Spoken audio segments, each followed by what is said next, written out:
ikaze abakurikiye Impera Star. Reka amakuru yacu tuyahere kuri inkuru ivuga ko Perezida Kagame yakiriye Obasanjo wayoboye Nigeria. Perezida Paul Kagame yakiriye Olusegun Obasanjo wabaye perezida wa Nigeria. Baganiriye ku ngingo zitandukanye zirimo izireba akarere ndetse n'ibindi by'ingenzi mu mugabane wa Afurika ndetse no ku isi muri rusange. Village Urugwiro yatangaje ko Perezida Paul Kagame na Obasanjo bahuye mu masaha y'umugoroba kuri uyu wa kabiri tariki 24 z'ukwezi kwa gatandatu. Obasanjo rero ni umwe mu bahuza bashyizweho n'umuryango wa Afurika y'Iburasirazuba EAC ndetse n'uwa Afurika y'Amajyepfo SADC kugira ngo bafashe abanyekongo kumvikana bashakira hamwe icyagarura amahoro n'umutekano muri Repubulika Iharanira Demokarasi ya Kongo. Ubu buhuza rero bwitezwe mu gihe muri Qatar hakomeje ibiganiro bihuza leta ya RDC n'ihuriro AFC M23 bigamije guhagarika intambara imaze imyaka 3 ihanganishije impande zombi no gushakira hamwe ibisubizo ku mpamvu muzi zayiteye. Obasanjo yayoboye Nigeria inshuro ebyiri. Ubwa mbere abikora byari hagati y'1976 ndetse n'1979 ndetse no hagati y'1999 n'ibihumbi 2007. Ni umwe mu bagabo bafite ubunararibonye ku mugabane wa Afurika ukunze kwitabazwa mu kumvikanisha ijwi ry'uyu mugabane mu ngingo zitandukanye. Reka amakuru yacu tuyakomereze kuri iyi nkuru ivuga ko umujyi wa Kigali uzakoresha arenga miliyari 251 mu kunoza imyubakire mu 2025 2026. Ubuyobozi bw'umujyi wa Kigali bwatangaje ko bugiye kubaka inzu hirya no hino hagamijwe kugera ku ntego wihaye wo kubaka umujyi ujyanye n'igihe, utekanye kandi worohera abawubamo n'abawusura. Nibyatangarijwe mu nteko y'umujyi wa Kigali kuri wa kabiri tariki 24. Iyi nteko yitabiriwe n'abayobozi kuva ku rwego rw'umudugudu igamije kurebera hamwe ibimaze kugerwaho mu nzego zitandukanye z'iterambere ry'umujyi ndetse n'imbogamizi zikigaragara ndetse kandi n'ingamba zo kuzikemura. Mu byagarutsweho, ubuyobozi bw'umujyi wa Kigali bwagaragaje ko hari umushinga wa LUDP 2 wo kuvugurura imiturire y'utujagari, aho kwikubitiro hazubakwa umushinga wa Ramba Hills uzaba uherereye Kacyiru. Uzaba ugizwe n'inyubako ebyiri zigeretse kandi zegeranye. Imwe izaba ifite amagorofa 26, indi ifite amagorofa 28. Imwe izaba igizwe n'inyubako zagenewe ibiro, indi ari inzu yo kubamo cyangwa se icyitwa apartment. Muri uyu mushinga kandi hazubakwa inzu 160 zizaba ziherereye muri Vision City. Ibizatuma umusozi wose ubura inzu zijyanye n'icyerekezo ndetse zigaragaza isura nziza y'akarere ka Gasabo. Umujyi wa Kigali kandi wagaragaje kandi ko hazubakwa inzu 680 i Nyabisindu zizatuzwamo abaturage mu rwego rwo gukomeza kurwanya akajagari. Umuyobozi w'umujyi wa Kigali Samuel Dusengiyumva yavuze ko kugira ngo bagere ku ntego bifuza hakenewe kubanza guteza imbere ubukungu butajegajega. Asaba buri wese kubigiramo uruhare. Yagize ati umujyi wa Kigali kugira ngo tugire icyo tugeraho tugomba kubanza tugateza imbere ubukungu bwacu butajegajega. Nk'abayobozi twese dukomeze dufatanye kugira ngo twubake umujyi utekanye muri Afurika. Dusengiyumva kandi yakomeje avuga ko ibimaze kugerwaho ari byinshi ariko bagifite urugendo cyane cyane mu bijyanye no kuvugurura imiturire idatunganyijwe nk'utujagari. Yagize ati tumaze kugera kuri byinshi cyane. Hari imishinga ijyanye n'ibikorwa remezo turi gukoraho cyane cyane iyo kuvugurura imiturire y'utujagari. Twahereye mu mudugudu w'Amazi tubaka inzu zigamije guhindura imibereho y'abaturage bahatuye. Ubu turi gukora muri Nyabisindu. Mu minsi iri imbere tuzagera Gatenga, Kimihurura n'ahandi henshi. Minisitiri w'ubutegetsi bw'igihugu Dr. Patrice Mugenzi yashimiye ibikorwa byakozwe n'umujyi wa Kigali mu mwaka w'ingengo y'imari wa 2024-2025. Asaba kandi abayobozi b'inzego z'ibanze guhindura imyumvire yabo bayobora. Yagize ati turasaba abayobozi b'inzego z'ibanze gufasha abo bayobora mu guhindura imyumvire no gutanga amakuru cyane cyane ku kwirinda gutura mu kajagari, ahubwo bagatura ahabugenewe ndetse bafite n'ibyangombwa. Dr Patrice kandi yongeyeho ko mu guteza imbere umujyi bikwiye kujyana no gutanga serivisi nziza ku baturage, bikajyana n'ubuzima bwiza ndetse n'umutekano uhamye. Mu mwaka w'ingengo y'imari wa 2025-2026 uzatangira muri Nyakanga, biteganyijwe ko umujyi wa Kigali uzakoresha arenga miliyari 251, azifashishwa mu bikorwa bitandukanye birimo kunoza imyubakire mu duce dutandukanye tw'umujyi ndetse no kuzamura imibereho myiza y'abatuye mu kajagari. Reka amakuru yacu tuyakomereze kuri iyi nkuru yo mu burezi ivuga ko biteye impungenge kuba abana b'abahungu bagenda bagabanyuka mu mashuri y'u Rwanda. U Rwanda ni kimwe mu bihugu bifite umubare munini w'abana bitabira ishuri mu gihe bujuje imyaka yo kwiga. Gusa kandi bamwe batinda kurangiza ibyiciro bitandukanye.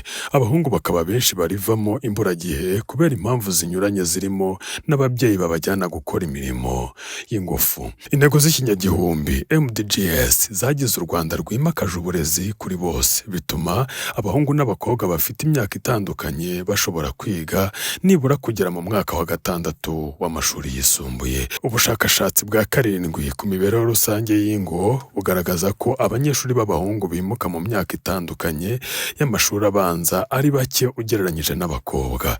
Abakobwa bimuka mu mashuri abanza ni 76%, bivuze ko nibura abakobwa 8 mu 10 biga mu mashuri abanza bimuka bakajya mu wundi mwaka, naho abahungu bimuka muri icyo cyiciro ni 68%, bivuze ko nibura abahungu 7 mu 10 biga mu mashuri abanza aribo bava mu mwaka umwe bakajya mu wundi.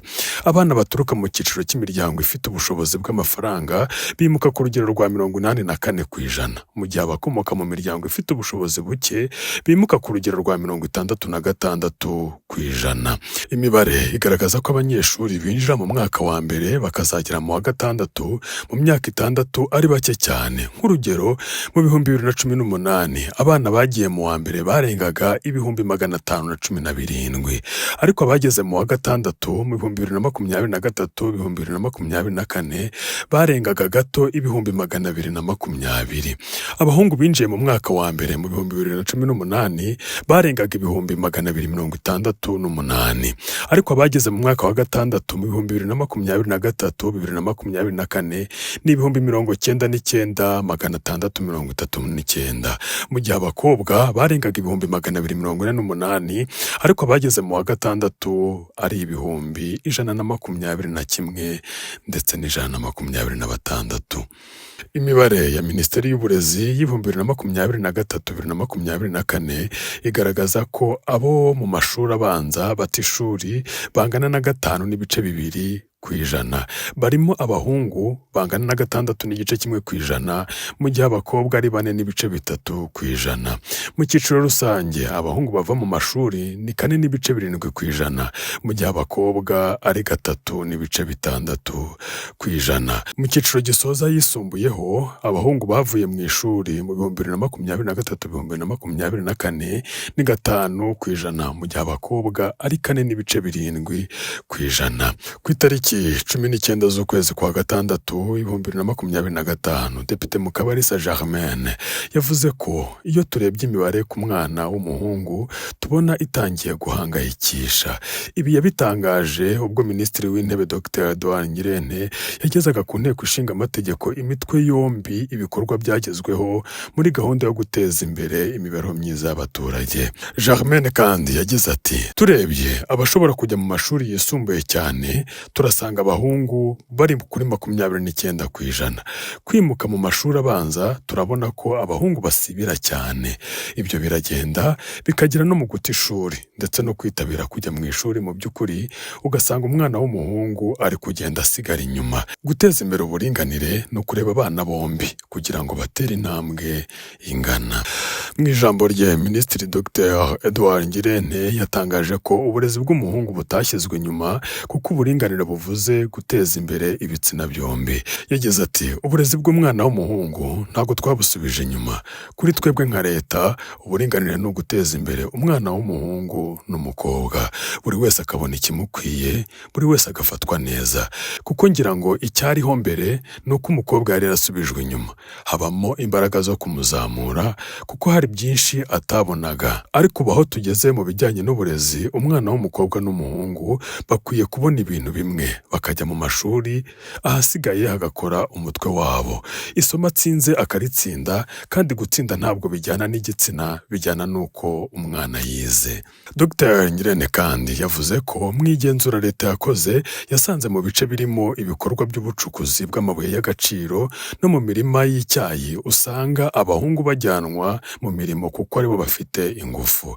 Yagize ati nko mu turere turimo ubucukuzi bw'amabuye y'agaciro ndetse n'imirima y'icyayi, hari uko kuntu abantu batekereza ko umwana w'umuhungu afite imbaraga nyinshi z'umubiri, noneho ugasanga agize imyaka nk'I9 cyangwa 12, iwabo bagatangira kumujyana mu mirima y'icyayi kuko afite imbaraga zo gusarura icyayi. Twarabibonye mu ntara y'Iburasirazuba ndetse turanabirwanya cyane. Imibare ya Mineduc igaragaza ko abanyeshuri bavuye mu ishuri bageze kuri 4.7% mu 2023 2024, mu gihe mu 2022-2023 bari 6.8%.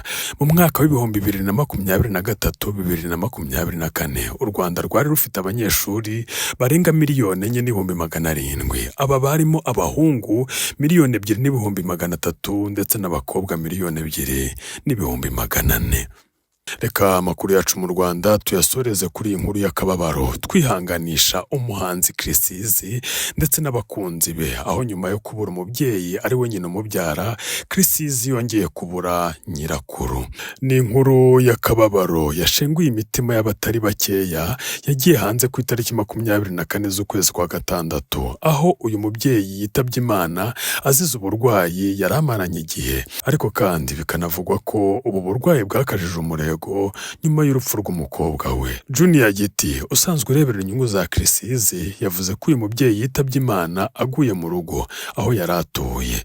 Yagize ati n'ibyago mu bindi, umukecuru yitabye Imana yazize uburwayi, ariko cyane cyane bwakomejwe n'uko yananiwe kwakira urupfu rw'umwana we. Uyu muhanzi ukunzwe n'abatari bake mu Rwanda abuze nyirakuru nyuma y'iminsi mike, aho ku itariki 13 z'ukwezi kwa gatandatu yari yabuze nyina umubyara. Munyemerere abanyarwanda muri rusange twihanganishe Chrisizi, ariko kandi tunihanganishe n'abakunzi be kubwo kubura umubyeyi akabura na nyirakuru. Munyemerere amakuru yacu tuyasoreze kuri iyi nkuru ivuga ko igitero cya Irani burya nta gifatika cyagezeho. Nubwo Leta Zunze Ubumwe za Amerika zakoresheje imbaraga nyinshi mu gitero zagabye ku bikorwa remezo bitunganyirizwamo ingufu za nucleaire muri Irani, amakuru y'ibanga yashyizwe hanze yagaragaje ko bitangiritse cyane. Mu rukerera rwo ku itariki 22 z'ukwezi kwa gatandatu, ingabo za Amerika zagabye igitero gikomeye kuri Iran cyahawe izina rya Operation Midnight Hammer. Cyari kigamije gusenya ikigo cya Fordo, Natanzi na Isfahan bifite ibice byo munsi y'ubutaka bitunganyirizwamo uranium. Perezida Donald Trump ndetse n'abandi bayobozi bo muri Amerika basobanuye ko indege za B-2 Spirit zifashishijwe muri iki gitero zarashe kuri ibi bigo misile zigera kuri 14 za GBU 57 zipima ibiro 13,000. Ubwato bugendera munsi y'amazi nabwo bubirasaho izindi misile za Tomahawk. Bagaragaje ko iki gitero cyageze ku ntego nk'uko byari byitezwe, kuko ngo zasenye ibi bikorwa remezo ku buryo Iran itazashobora kongera kubyubaka. Basobanura ko umugambi w'iki gihugu wo gukora intwaro kirimbuzi wahagaritswe burundu. Televiziyo ya CNN yatangaje ko abayobozi 7 bari mu bagejejweho raporo y'isuzuma ry'umusaruro w'iki gitero bayisobanuriye ko nta gifatika cyagezeho, kuko cyasubije inyuma umugambi wa Iran wo gukora intwaro kirimbuzi ho amezi make, nubwo hifashishijwe misile zifite imbaraga ziremereye. mbere. Umwe muri aba bayobozi yasobanuye ko isuzuma ryagaragaje ko ububiko bwa uranium ifite ubukana bwinshi butigeze bwangizwa n'iki gitero. Undi asobanura ko cyagabwe iyi uranium yaramaze gukurwa muri izi site. Steve Witkoff ni intumwa yihariye ya Amerika mu burasirazuba bwo hagati. Yatangaje Fox News ko abashyize aya makuru hanze bagambaniye igihugu cye, bityo ko hazakorwa iperereza kugira ngo babiryozwe. Witkoff yagize ati gutangaza aya makuru y'ibanga. Witkoff yagize ati gutangaza aya makuru y'ibanga uko yaba ameze kose, urubuga rwose yanyuraho biteye umujinya, birimo ubugambanyi, bityo rero bikwiye gukorwaho iperereza kandi umuntu wese waba abifitemo uruhare agomba guhanwa. Perezida Donald Trump yatangaje ko amakuru y'uko nta gifatika igitero cyagezeho ari igihuha kigamije gutesha agaciro igitero cyageze ku ntego kurusha ibindi byose mu mateka, ndetse anashimangira ko ikigo cya Fordo, Natanzi ndetse na Isfahan byasenywe burundu n'iki gitero. Munyemerere tubashimire mwese mwari mudukurikiye. Amakuru yacu nakagaruka. Mugire umunsi mwiza kandi muhaye muronke.